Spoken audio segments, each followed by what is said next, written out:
একদিন অঙ্ক ক্লাসে স্যার এসে বলল, আমি তোদেরকে একটু অঙ্ক দিচ্ছি, যারা করে দিতে পারবি তাদেরকে আমি, যে করতে পারবে, যে সঠিক উত্তর দিবে তাকে একজোড়া জুতা গিফট করা হবে। তো সবাই সঠিক উত্তর দিল।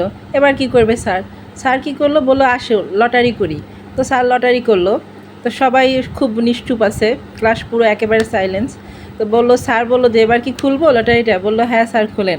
তো স্যার লটারিটা খুললো এবং নাম পড়লো আব্দুল, রোল নাম্বার 1। পরের দিন সেই মতো স্যার একটি জুতা কিনে ক্লাসে গেল এবং সবাইকে বললো তোমরা সবাই মিলে আব্দুলকে জুতাটা দাও। তো সবাই মিলে আব্দুলকে জুতাটা দিল। পরে সহকারী শিক্ষক দেখলো যে স্যারের চোখে পানি। তো জিজ্ঞেস করলো, আপনার চোখে পানি কেন?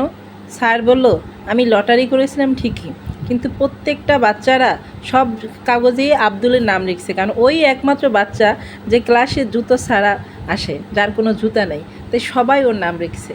তো এটাই হচ্ছে শিক্ষা, সঠিক শিক্ষা এটাকেই